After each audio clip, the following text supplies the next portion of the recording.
ఒక్కసారి కొమ్మూరి గోల్డ్ కి కాల్ చేయండి. తాకట్లో ఉన్న మీ బంగారాన్ని విడిపించి మార్కెట్ ప్రైస్ కి వాళ్ళు కొనుక్కుని మిగతా డబ్బులు మీకు ఇచ్చేస్తారు. రైట్, బ్రేకింగ్ న్యూస్ వస్తున్నాం. మనం టీవీ స్క్రీన్ పై దేశవ్యాప్తంగా సంచలనం క్రియేట్ చేసిన పూణే వ్యాపారవేత్త కేతన్ అగర్వాల్ హత్య కేసులో బిగ్ ట్విస్ట్ చోటు చేసుకుంది.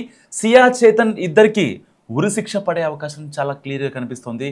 ఇప్పటికే చనిపోయిన కేతన్ అగర్వాల్ ఫ్యామిలీని మహారాష్ట్ర సీఎం ఫడ్నవీస్ పరామర్శించారు. అతనికి కాబోయే భార్య సియా గోయల్ ఉద్దేశపూర్వకంగానే హత్య చేసినట్లు తొలుత ఆరోపణలు రాగా తాజాగా కొత్త కోణం వెలుగులోకి వచ్చింది. ఆమె ప్రియుడు చేతన్ చౌదరి హత్య చేసేలా సియాను బలవంతం చేసినట్లు పోలీసులు అనుమానిస్తున్నారు. కేతన్ను చంపాల్సిందిగా సియా గోయల్పై అతడు చేతన్ ఒత్తిడి తెచ్చినట్లుగా అంచనా వేస్తున్నారు పోలీసులు. ప్రస్తుతం ఆ దిశగా ఎంక్వైరీ కొనసాగుతుంది. లోహగఢ్ కోర్టులో కేతన్ను హత్య చేసేలా సియాను చేతన్ ప్రేరేపించాడని పోలీస్ అధికారి చెప్తున్న పరిస్థితి. అండ్ మే నెలలో అతడిని అంతమొందించడానికి ప్రయత్నించిన విషయాన్ని కూడా బయట పెడతానని బెదిరించాడని పేర్కొన్నారు. అయితే చేతన్ సియాతో మాట్లాడిన కాల్ రికార్డ్స్, గతంలో దిగిన ఫోటోలతో కేతన్కు చూపిస్తానని ఏమైనా బెదిరించాడా అన్న అనుమానాన్ని సైతం పోలీసులు వ్యక్తం చేస్తున్నారు. సో దీనికి సంబంధించి డిజిటల్ ఆధారాలను సేకరించే పనిలో పోలీసులు పడ్డారు. పెళ్లి ఫిక్స్ అయిన వెంటనే తొలుత చేతన్ తన ప్రేయసి సియాతో పారిపోవాలని భావించాడు. కానీ అనూహ్యంగా అతడు తన ప్లాన్ను మార్చుకుని కేతన్ను హత్య కుట్ర పన్నాడు. అగర్వాల్ కుటుంబానికి ఉన్న అపారమైన సంపదపై కన్నేసి చేతన్ ఇలాంటి కుట్రకు పాల్పడ్డా అన్న కోణంలో కూడా పోలీసులు ఇప్పుడు ఎంక్వైరీ చేస్తున్నారు. మరోవైపు మే నెలలో విఫలమైన హత్యాయత్నం విషయాన్ని అడ్డు పెట్టుకుని సియా దగ్గర ఏమైనా భారీగా డబ్బు డిమాండ్ చేశాడా అన్న దానిపై కూడా ఇప్పుడు పోలీసులు ఆరా తీస్తున్నారు. మరోవైపు ఈ కేసు సంబంధించి ఇంకొక కీలక పరిణామం కూడా చోటు చేసుకుంది. ప్రముఖ లాయర్ ఉజ్వల్ నికమ్ను ప్రత్యేక పబ్లిక్ ప్రాసిక్యూటర్గా మహారాష్ట్ర ప్రభుత్వం నియమించింది. తమ బిడ్డ మరణానికి సంబంధించి తమకు న్యాయం చేయాలని కేతన్ తల్లి మహారాష్ట్ర సీఎం దేవేంద్ర ఫడ్నవీస్ను కలిసిన కొద్దిసేపటి తర్వాత ఈ నిర్ణయం వెలువడటం నిజంగా చర్చనీయాంశంగా మారింది. ఈ ఘటన చాలా దిగ్భ్రాంతికరమని కేతన్ కుటుంబ సభ్యుల అభ్యర్థన మేరకు సీనియర్ లాయర్ ఉజ్వల్ను పబ్లిక్ ప్రాసిక్యూటర్గా నియమించినట్లు ఆయన స్పష్టం చేశారు. అయితే ఉజ్వల్ 26/11 బాంబే ఉగ్రదాడుల కేసు, ఇతర సంచలనాత్మక కేసుల్లో ప్రత్యేక పబ్లిక్ ప్రాసిక్యూటర్గా పనిచేయడం విశేషం. నిజంగా ఈ యొక్క ఉజ్వల్ నికమ్ అనే లాయర్ అంటే ఏ కేసును టేకప్ చేసినా ఆ కేసులో నిందితులు పారిపోవడానికి 1% అంటే 1% కూడా స్కోప్ ఉండదు. ఆల్రెడీ వాళ్ళు నిందితులే. ఎందుకంటే ఇక్కడ చేతన్ని చాలా దారుణంగా హత్య చేశారు. సో దానికోసం చాలా ప్లాన్స్ వేశారు, చాలా స్ట్రాటజీలు పన్నారు. ఎట్టి పరిస్థితుల్లో వాడిని లేపేసి ఆ తర్వాత వీళ్ళు ఏది ఆ అమ్మాయి దగ్గర ఉన్న డబ్బు కావచ్చు, ఆ డబ్బుతో కేతన్ వెళ్ళిపోదామని అనుకున్నాడా, లేదంటే కనుక ఈ యొక్క కేతన్ దగ్గర ఉన్నటువంటి డబ్బుని ఎలాగైనా సరే ఎంత కొంత లాక్కొని ఆ తర్వాత చంపేద్దాం అనుకున్నారా? ఎందుకంటే గత 2 నెలల్లో 4 సార్లు హత్యాయత్నానికి పాల్పడ్డారు వీళ్ళిద్దరు కలిసి, సియా అండ్ చేతన్. సో మరి ఇలాంటి నేపథ్యంలో అసలు ఏం జరగబోతుంది? ఇప్పటికే సీఎం, మహారాష్ట్ర సీఎం దేవేంద్ర ఫడ్నవీస్ కూడా వాళ్ళ కేతన్ వాళ్ళ ఫ్యామిలీని పరామర్శించారు, వాళ్ళకి ధైర్యం చెప్పారు. సో వాళ్ళు కూడా చాలా సాఫ్ట్గా రియాక్ట్ అయింది ఇటు సీఎం ఆఫీస్ కూడా. ఎందుకంటే పర్టికులర్గా వాళ్ళు ఉరిశిక్ష వేయాలని డిమాండ్ చేశారు. ఎందుకంటే ఉజ్వల్ నికమ్ అనే ఒక పబ్లిక్ ప్రాసిక్యూటర్, ప్రముఖ న్యాయవాదిని నియమించుకోవడం కూడా ఒక రకంగా వాళ్ళకి ఎట్టి పరిస్థితుల్లో వాళ్ళు యావజ్జీవ కారాగార శిక్ష, లేదంటే ఇటు కఠిన కారాగార శిక్ష కావచ్చు, లేదంటే కనుక ఇంక ఎక్స్ట్రీమ్ అయితే ఉరిశిక్ష కూడా పడే అవకాశం ఉందని కూడా మనకి తెలుస్తున్నటువంటి సమాచారం.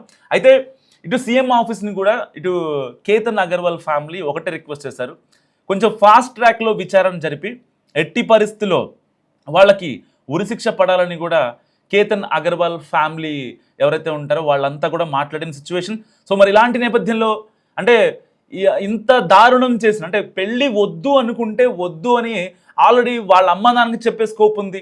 ఇటు కేతన్కి డైరెక్ట్గా చెప్పకపోతే కనీసం వాళ్ళ అమ్మ నాన్నకి చెప్పే ఉంటుంది, ఆ ఇది ఉంటుంది. ఎందుకంటే ఆల్మోస్ట్ నిశ్చితార్థం అయిపోయింది. సో మాట్లాడుతూ ఉంటారు ప్రతిరోజు సాయంత్రం ఇంటికి వచ్చిన తర్వాత. సో అంటే ఇటు కేతన్ కూడా ఒక రియాల్టర్గా ఉన్నారు, అతనికి ఒక కంపెనీ ఉంది, దానికి ఒక సీఈఓగా వర్క్ చేస్తున్నారు. అండ్ వాళ్ళ డాడీ కూడా పూణేలో పెద్ద రియాల్టర్. సో వాళ్ళు అంటే వాళ్ళ పనులన్నీ అయిపోయిన తర్వాత ఇంటికి వచ్చిన తర్వాత వాళ్ళ కాబోయే కోడలికి ఫోన్ చేసే క్రమంలో, మాట్లాడే క్రమంలో నిజంగా వాళ్ళ కేతన్ వాళ్ళ అమ్మతోనో, లేదంటే కనుక సియా వాళ్ళ మమ్మీ డాడీతోనో చెప్పేస్తే అసలు అయిపోయేది వాస్తవానికి. కానీ ఇంత దారుణంగా ఇంత మోసం చేసి ఇన్నిసార్లు ప్లాన్లు వేసి 2400 గంటల కాన్వర్జేషన్ కేవలం వాడిని చంపడం కోసం వీళ్ళు వేసిన ప్లాన్ అండ్ ఎత్తుగడ 2400 కాల్స్ అండ్ 268 గంటల కాన్వర్జేషన్. సో అసలు అంటే ఎంత దారుణంగా వీళ్ళు చేశారో అర్థమవుతుంది. సో ఇప్పటికే పోలీసులు వీళ్ళిద్దరికి మధ్య జరిగిన CDRని తెప్పించారు, కాన్వర్జేషన్ కావచ్చు అండ్ ఇటు నార్మల్ టెక్స్ట్ కావచ్చు, వాట్సాప్కి సంబంధించినటువంటి కాన్వర్జేషన్ కూడా రిట్రైవ్ చేసే పనిలో పడ్డారు ఆ యొక్క పోలీసులు. సో ఇలాంటి నేపథ్యంలో వాళ్ళకి ఎట్టి పరిస్థితుల్లో ఉరిశిక్ష పడాలని చాలామంది సోషల్ మీడియా వేదిక కూడా మాట్లాడుతున్న పరిస్థితి. నిజంగా అంటే జస్టిస్ ఫర్ కేతన్ అనే #, కూడా ట్విట్టర్లో ట్రెండ్ అవుతున్న నేపథ్యం. దీనిపైన ఇప్పటికే చాలామంది సెలబ్రిటీలు మాట్లాడుతున్నారు. కంగనా రనౌత్ కూడా మాట్లాడింది. ఇలాంటి వాళ్ళని అంటే పెళ్ళి చేసుకోబోయే టైంలో ఇలాంటి విచారకర వార్తలు వినడం నిజంగా బాధాకరంగా ఉంది. సో అంటే పెళ్ళి వద్దు అని చెప్తే ఒక మాటలో అయిపోయేది, కానీ అనవసరంగా ఆ అబ్బాయిని హత్య చేయాల్సిన అవసరం ఏంటని చెప్పి చాలామంది సెలబ్రిటీలు మాట్లాడుతున్నారు. అంటే ఇది ఒక నాట్ ఓన్లీ రియల్టర్ కేసు, ఒక పెళ్ళి చేసుకోవాలి, ఒక అమ్మాయితో 7 అడుగులు వెయ్యాలి, ఆ అమ్మాయితో లైఫ్ లాంగ్ హ్యాపీగా ఉండాలి అని కోరుకునే ప్రతి ఒక్క బ్యాచులర్ బాధ ఇది.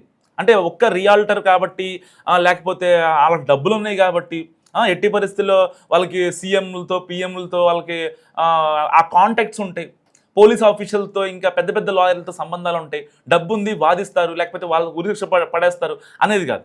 అంటే చాలా కేసులు ఇండియాలో ఒక 20-30 ఏళ్ళు తాత్సారం జరిగిన కేసులు ఉన్నాయి, లేదంటే ఒక 1-2 ఇయర్స్లో జరిగిన కేసులు ఉన్నాయి.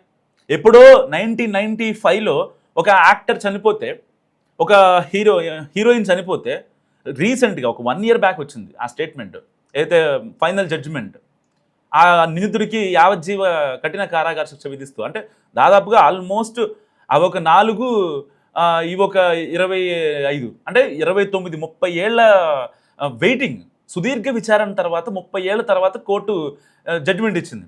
సో ఇలాంటి నేపథ్యంలో ఇక్కడ అంత పెద్ద ఎత్తున తాత్సారం జరగకూడదు, అసలు పొరపాటును కూడా లేట్ అవ్వకూడదు అనేది ఇక్కడ కేతన్ వాళ్ళ అమ్మ నాన్న చెప్తున్నటువంటి ఒక రిక్వెస్ట్ అని చెప్పాలి.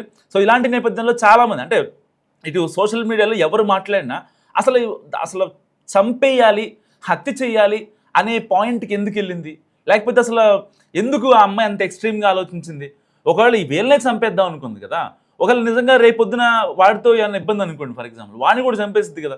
అసలు చంపేయడం అండ్ ఇంకొక కోణం ఇక్కడ ఉంది. ఇప్పుడు ఏదైతే ఆ చేతన్ ఉన్నాడో ఆ చేతన్ డబ్బు కోసమా ఇదంతా చేసింది. అంటే బేసిక్గా చేతన్ అనే వ్యక్తి ఎవరైతే సియా వాళ్ళ ఫస్ట్ బాయ్ ఫ్రెండ్ ఉన్నాడో వాళ్ళకి ఫినాన్షియల్గా కాస్త అంతంత మాత్రం.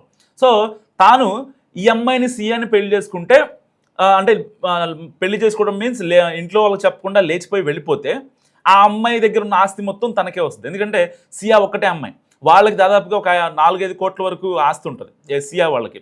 కానీ ఈ రియాల్టర్ కేతన్ వాళ్ళకి దాదాపు 100 కోట్ల ఆస్తులు. సో వీళ్ళిద్దరికీ పెళ్లి జరిగితే మళ్ళీ ఫ్యూచర్లో ఫర్దర్గా ఆ అమ్మాయికి మళ్ళీ పెళ్లి చేసి లేకపోతే ఇంకోటి, ఎందుకంటే పెద్దోళ్ళ ఇంటికి వెళ్ళిన తర్వాత ఒకవేళ కేతన్ పెళ్ళి అయ్యాక చనిపోయాడు అనుకోండి ఫర్ ఎగ్జాంపుల్, ఇంకా లైఫ్ లాంగ్ ఆ అమ్మాయి ఆ ఇంట్లోనే ఉండాలి, బయటకు వచ్చే ఛాన్స్ లేదు. కాబట్టి ఆ అమ్మాయిని కనుక సేఫ్గా అంటే చాకచక్యంగా ఒకవేళ కనుక పెళ్ళి అవ్వకుండానే డబ్బులు ఏమైనా లాగగలిగితే అది చేతన్కి హెల్ప్ అయ్యే అవకాశం ఉంది. సో లాజిక్ అర్థమైంది కదా. పెళ్ళి అయితే సియాకి ఇటు కేతన్ అగర్వాల్కి పెళ్ళి అయితే తర్వాత ఈ చేతను సియాని పెళ్లి చేసుకునే అవకాశం ఉండదు. ఒకవేళ కనుక పెళ్ళి అవ్వకుండా ఎంతో కొంత డబ్బులు లాగగలిగితే అప్పుడు ఈ అవకాశం ఉంటుంది, ఏది చేతన్కి డబ్బులు వచ్చే అవకాశం ఉంటుంది. మరి ఆ డబ్బులు తీసుకునే కోణంలో మాట్లాడేట ఆ యొక్క వాళ్ళ కాల్ రికార్డింగ్స్ మొత్తం పిన్ టు పిన్ అనలైజ్ చేస్తున్నారు పోలీసులు. ఇటు మహారాష్ట్ర సీఎం ఆఫీస్ కూడా చాలా సీరియస్గా తీసుకుంది. ఇటు సోషల్ మీడియా వేదికగా చాలామంది సెలబ్రిటీలు, సోషల్ యాక్టివిస్టులు వీళ్ళందరూ ఎట్టి పరిస్థితుల్లో వాళ్ళకి ఉరిశిక్ష వేయాలి అని చెప్పి మాట్లాడుతున్నారు. సో మీరేమనుకుంటున్నారు, మరి సియాకి ఉరిశిక్ష వేయడం కరెక్టా కాదా? మస్తుగా కామెంట్ చేయండి.